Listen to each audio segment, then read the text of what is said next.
시편 136편 1절로 5절의 말씀을 가지고 감사하는 신앙인이라는 제목으로 이 시간 하나님의 말씀을 나누고자 합니다.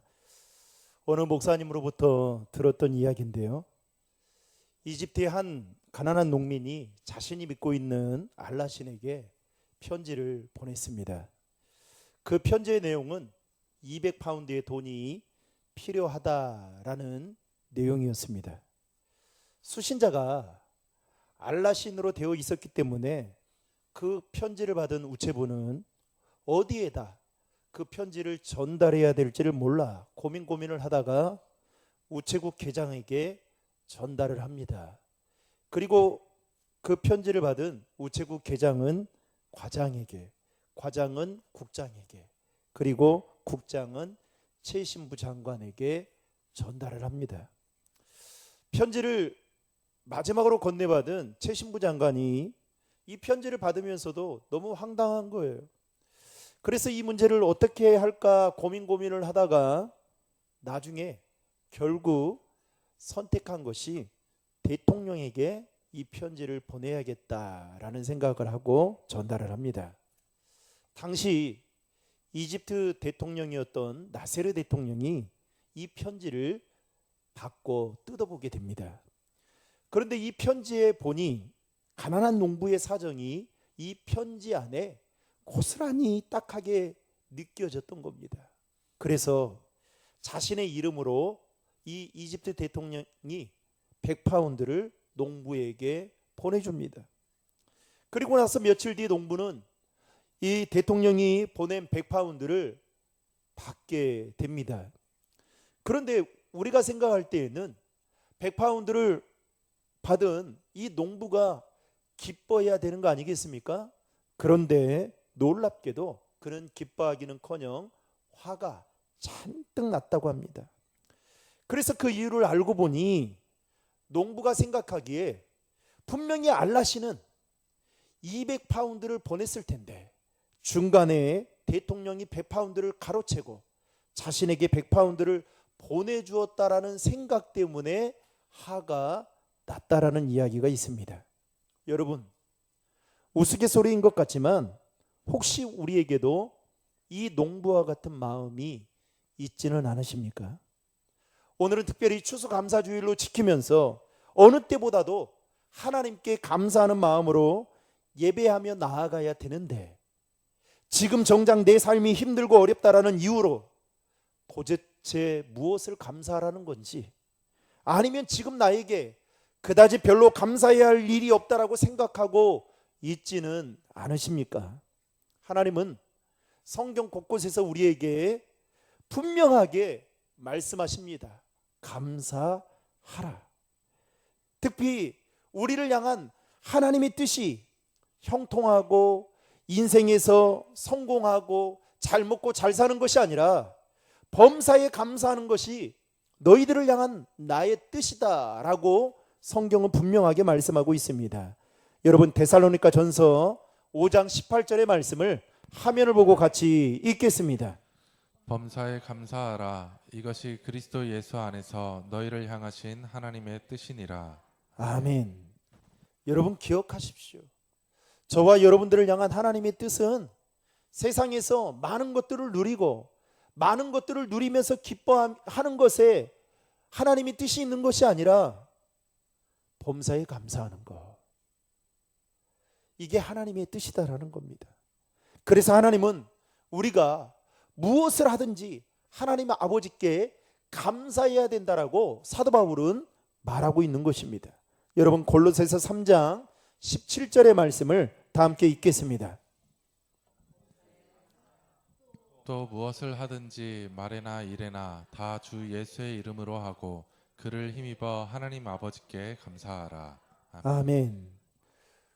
또 무엇을 하든지 그를 힘입어 하나님 아버지께 감사하라는 겁니다.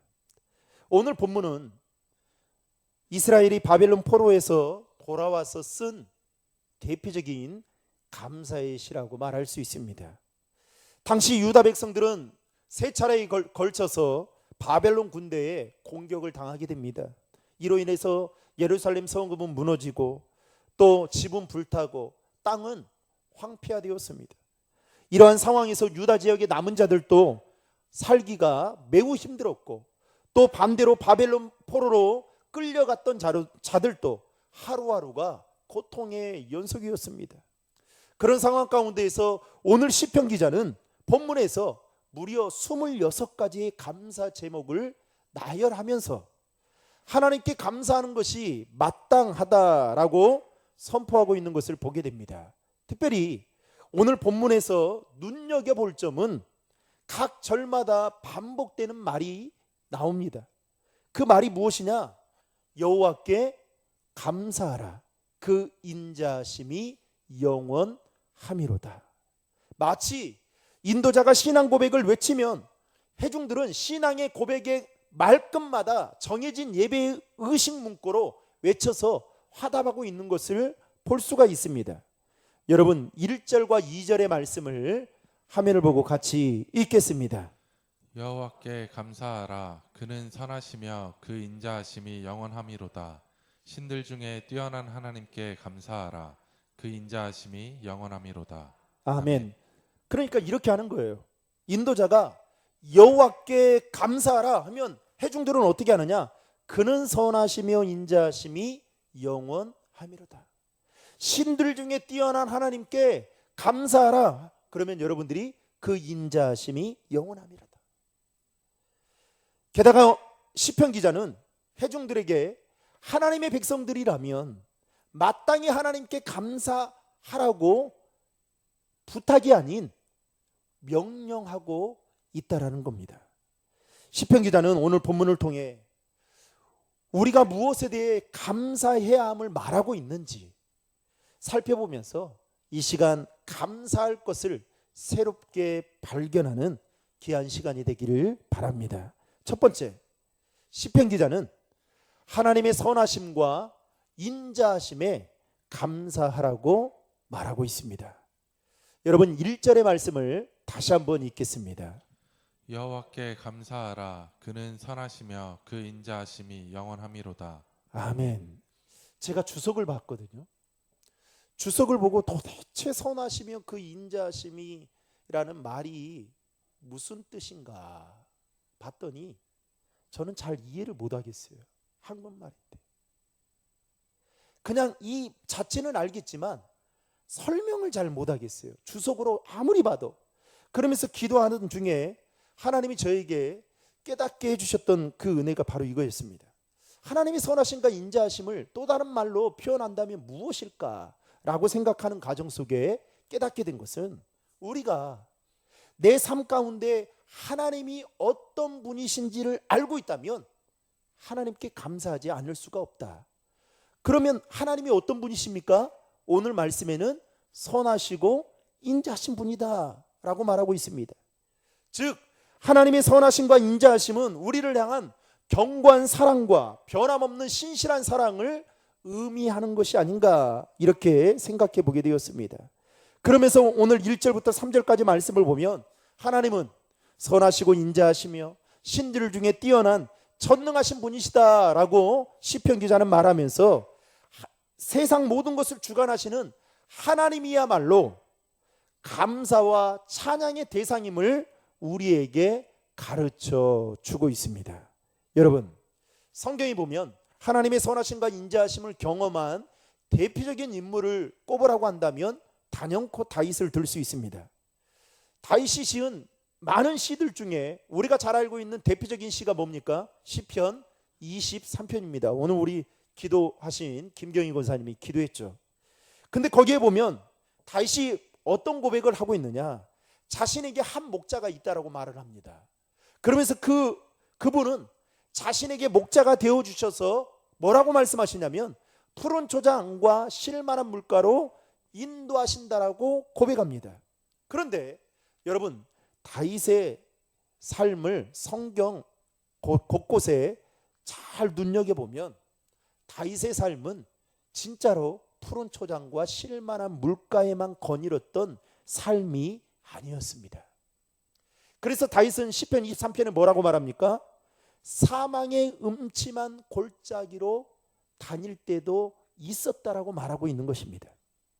그럼에도 불구하고 다윗이 고백하기를 뭐라고 고백하느냐? 하나님께서 내 삶의 지팡이와 막대기로 아니하시고 하나님의 선하심과 인자하심이 반드시 나를 따른다고 하면서 그 다음 뭐라고 고백하느냐? 내가 여호와의 집에 영원히 거하리로다, 살리로다 라고 고백하고 있는 것을 볼 수 있습니다. 여러분, 이 시편 23편 6절의 말씀을 화면을 보고 같이 읽겠습니다. 내 평생의 선하심과 인자하심이 반드시 나를 따르리니 내가 여호와의 집에 영원히 살리로다. 아멘. 다윗의 인생이 그야말로 왕으로 기름받고 난 이후로부터 도망자의 수년간의 삶을 그렇게 살아왔음에도 불구하고, 아니 사망의 음침한 골짜기로 다니는 삶이었지만 그는 하나님의 선하심과 인자하심이 자신의 삶을 인도하신다라는 것을 알고 내가 여호와의 집에 영원히 살리로다 라고 고백하고 있는 것을 보게 됩니다. 사랑하는 성도 여러분, 저와 여러분도 하나님의 선하심과 인자하심 가운데 여기까지 인도함을 받아오게 된 것을 진짜 믿으십니까? 비록 지금 내 삶이 힘들고 어렵다 할지라도 여러분, 한 가지 분명한 사실은 여기까지 오게 된 과정들을 돌아보면 내가 못 깨달은 것 뿐이지 하나님의 인자하심과 선하심이 있었다는 사실입니다. 이 사실을 우리는 기억하고 하나님의 선하심과 인자하심에 대해 감사할 수 있는 저와 여러분이 되시기를 주님의 이름으로 축원합니다. 두 번째로 시편 기자는 창조주 하나님께 감사라고 말씀하고 있습니다. 오늘 본문 5절부터 9절까지 말씀해 보면 시편 기자는 창조주 하나님의 통치에 대해서 감사라는 내용들을 소개하고 있습니다. 먼저 5절 말씀을 보면 하늘을 지으신 하나님께 감사하라라고 말하고 있고요. 6절에 가서는 땅을 지으신 하나님께, 7절에 가서는 빛을 지으신 하나님께, 8절에서는 해를 지으시고 낮을 주관하시는 하나님께, 그리고 9절에서는 달과 별로 밤을 주관하게 하신 하나님께 감사하라고 말하고 있습니다. 근데 제가 이 말씀을 묵상하면서 솔직히 제 피부로 와닿지 않았습니다. 하나님께서 창조하신 피조물이다라는 것을 알겠는데, 하늘과 땅, 빛과 해, 달과 별 알겠는데 감사라는 이 명령이 저에게는 그렇게 절실하게 다가오지 않았어요. 왜냐하면 우리는 하늘을 쳐다보면 뭘 볼 수 있어요? 해를 볼 수 있어요. 고개를 들어 위를 보면 하늘이 보입니다. 요즘에는 대기가 나빠서 저녁에 별을 보기가 참 힘들지만 과거에는 별을 볼 수 있는 것이 너무나도 흔한 일이었기 때문에 제가 몽골에 갔는데요. 우리 청년들하고 선교를 갔는데 와, 진짜 몽골에 갔더니요. 그 저녁에 그 별과 오로라가 뜨는데요. 그냥 손 내밀면 그 별을 잡을 것 같아요. 이렇게 딸 것 같아요. 그 정도로 눈앞에 있더라고요. 그런데 여러분, 예전에는 우리가 이렇게 흔한 일이었잖아요. 그러면서 어떤 생각을 갖습니까? 도대체 이것을 보고 무엇을 감사하라는 거야, 이렇게 생각할 수도 있다라는 거죠. 그러다 보니까 이러한 것들이 하늘과 땅, 빛과 해, 달과 별, 이러한 것들이 우리의 삶에 소중함과 감사함으로 다가오지 않을 때가 있습니다. 그런데 농사를 하시는 분들은 조금 다릅니다. 농부들은 날씨의 소중함을 너무나도 잘 알고 있습니다. 여러분, 햇빛과 비, 시원한 바람과 공기, 그리고 우리나라의 사계절인 봄, 여름, 가을, 겨울, 이것은요 돈이 있어도 해결할 수 없는 부분입니다. 무슨 말이냐면 돈으로 햇빛을 살 수 없어요. 돈으로 비를 살 수 없습니다. 돈으로 사계절을 살 수 없어요. 그 의사가 어느 날 TV에 보니까 이런 말을 해요. 사람이 비타민 D가 부족하면 뼈와 근육을 약화시키셔서 관절이 약해지면서 조금만 부딪혀도 금방 부러진다는 거예요. 그래서 비타민 D가 그렇게 중요하다고 하면서 약선전을 하는 거예요. 그런데 여러분, 놀랍게도 비타민 D를 여러분 어디에서 공급받는지 아십니까? 10분만 내리쬐는 햇빛을 받으면요, 약으로 복용하는 것보다 훨씬 더 많은 그 영양분을 공급받는다는 사실이에요. 여러분, 약을 먹지 않아도 하나님이 이와 같은 것을 주셔도 해결할 수 있다라는 거죠. 캐나다에 사시는 분의 이야기를 들은 적이 있습니다. 그분이 한국에 와서 그런 이야기를 해요. 비가 내리는 캐나다는 눈도 내리고 그러잖아요. 참 가고 싶어하는 나라 중에, 또 이민 가고 싶어하는 나라 중에 하나라고 생각하지만 정작 와 보면 비가 내리는 날이 너무 많다는 거예요. 그래서 사람들이 비가 많이 내리다 보니까 우리처럼 뭐 일주일 오는 게 아니에요. 오다 보니까 사람들이 우울해지면서 정신적으로 고통을 호소하는 사람들이 그렇게 많다는 이야기를 들으면서 그분이 그때 하셨던 이야기가 그거 있어요. 한국에 이러한 사계절이 있는 것이 얼마나 큰 축복인지 한국에 들어올 때마다 새삼스럽게 깨닫게 된다라는 겁니다. 사랑하는 성도 여러분, 창조주 되신 하나님은 우리에게 햇빛과 그리고 비와 공기와 그리고 사계절을 우리에게 주신 줄로 믿으시기 바랍니다. 그것만으로도 우리는 하나님의 은혜인 줄 알고 하나님께 감사할 수 있는 저와 여러분이 되시기를 주님의 이름으로 축원합니다. 마지막 세 번째로 시편 기자는 하나님의 인도하심에 감사라고 말씀하고 있습니다. 오늘 본문 제가 다 읽고 싶었지만 오늘 시편 136편 1절에서 5절까지만 시간 관계상 딱 여기까지만 읽었는데요. 여러분 10절부터 22절까지 말씀을 보면 하나님께서 이스라엘 백성들을 어떻게 인도하셨는지 아주 자세하게 말씀하고 있는 것을 볼 수가 있습니다. 우리가 잘 알다시피 430년간 애굽의 종살이로 살았던 이스라엘 백성들을 하나님이 출애굽시키기로 작정하시고 이제 모세와 아론을 세웁니다. 그리고 바로 왕 앞에서 10가지의 재앙을 내리시고 심지어는 바로가 풀어줬음에도 불구하고 바로의 군대들이 다시 그들을 붙잡으려고 나아갈 때에 홍해가 이스라엘 백성들 앞에 가로막혀 있었죠.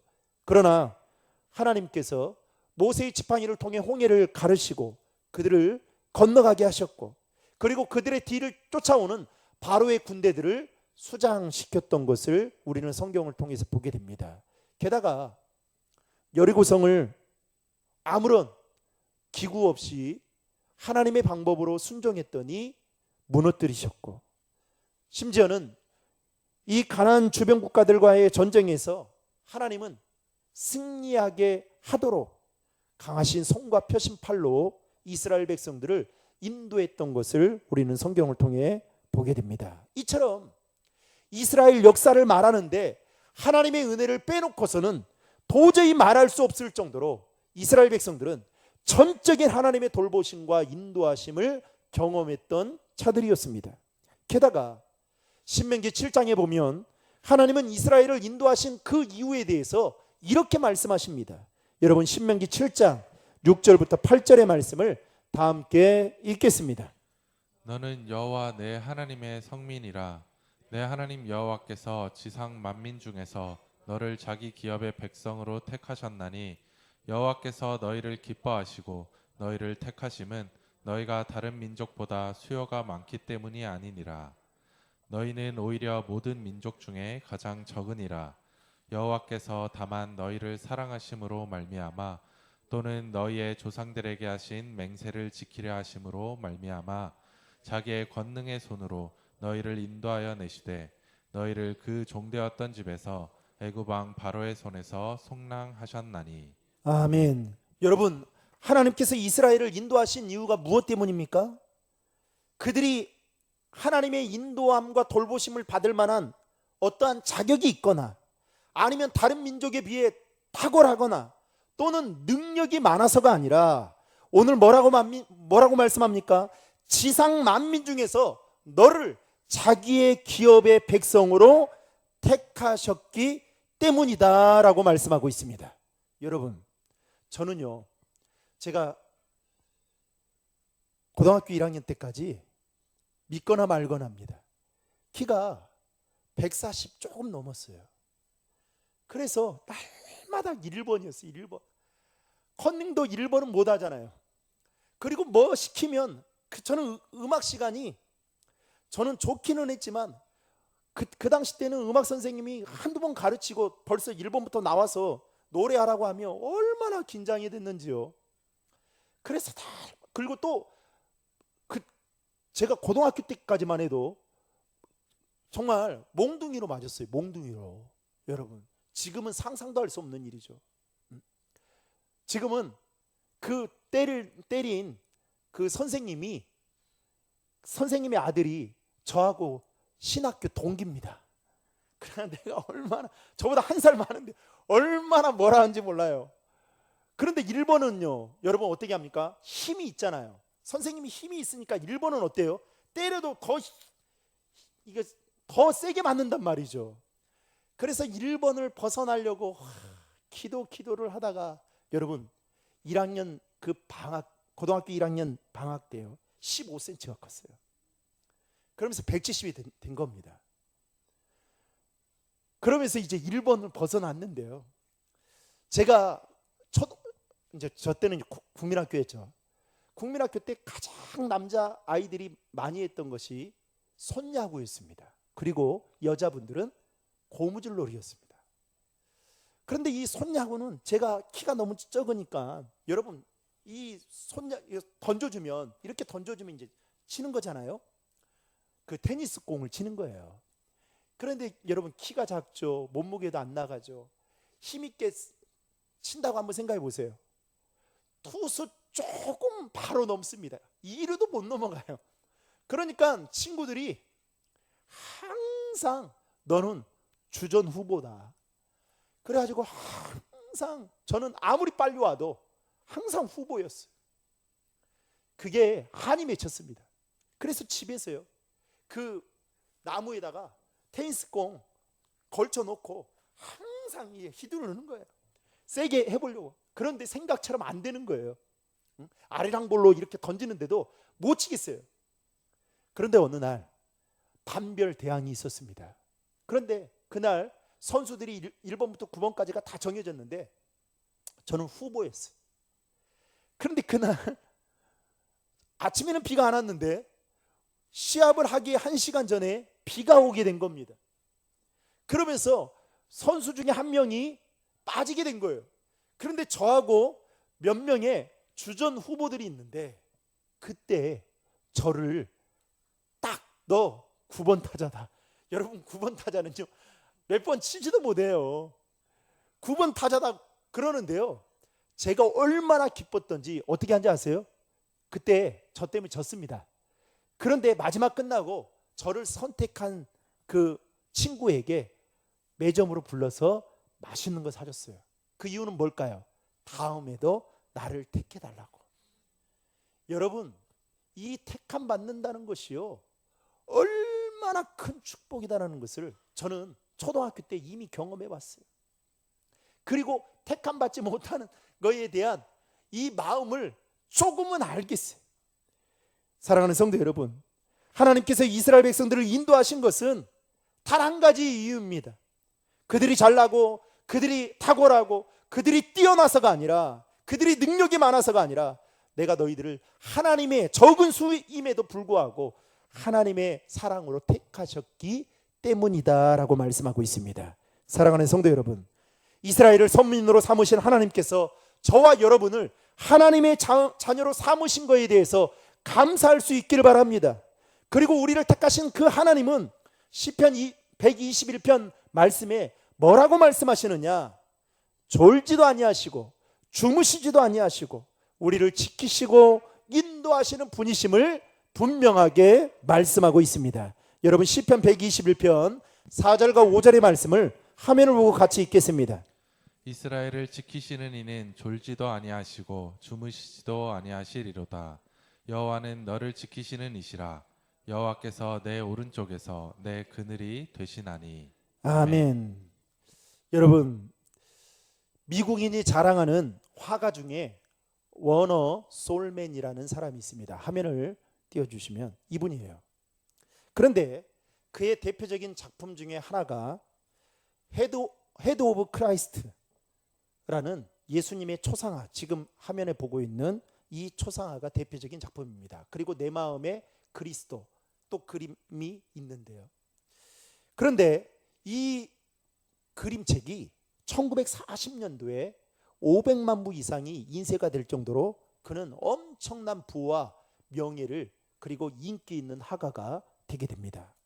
그런데 이 워너 솔맨이 예수님의 초상화를 그리게 된 그 동기가 있었습니다. 그가 1917년에 결혼을 하고 얼마 되지 않아서 젊은 나이에 중병에 걸리게 됩니다. 그래서 병원에 가서 검사를 했더니 임파선 결핵이라는 뜻밖의 변명을 듣게 됩니다. 그리고 그 의사가 뭐라고 이야기하냐? 당신은 앞으로 석 달 정도밖에 살 수 없습니다 라는 사형 선고를 내리게 됩니다. 젊은 나이에 청천벽력과 같은 통고를 받게 된 이 워너 솔맨이 그때부터 사람이 마음이 무너지면서 절망적인 상황에 빠지게 됩니다. 그런데 그의 아내가 유명한 가수였어요. 그런데 그 유명한 가수였던 그의 아내가 그때 당시에 임신을 하고 있는 중이었습니다.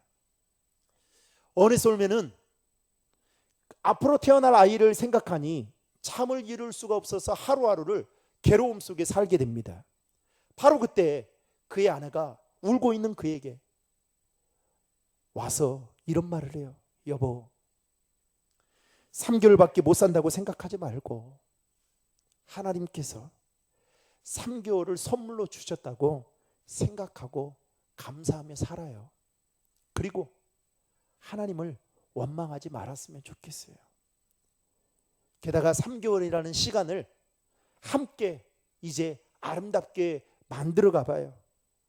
그리고 3개월이나 살 수 있게 해주신 하나님께 함께 감사해요. 이런 말을 건넵니다. 아내의 말을 들어보니 맞는 것 같아요. 그래서 그의 생각을 고쳐먹고 이제는 더 이상 원망하거나 불평하지 않고 좌절하지 않고 이제 남은 3개월 동안을 오직 하나님께 감사하며 살겠다라고 생각을 하고 자신이 가지고 있는 달란트로 어떻게 하면 하나님께 영광을 돌릴 수 있을까를 생각하던 중에 자신의 생애의 마지막 작품이라 생각하고 뭘 그리게 됐냐? 헤드 오브 크라이스트, 즉 예수님의 초상화를 그리게 되었던 것입니다. 그런데 놀라운 기적이 일어났습니다. 3개월 시한부 판정을 받았던 그가 3개월의 시간이 지났는데 버젓이 살아있는 거예요. 그리고 예전보다 몸이 더 건강해졌습니다. 이상하다 싶어서 워너 솔맨은 병원에 가서 진찰을 해보기로 했습니다.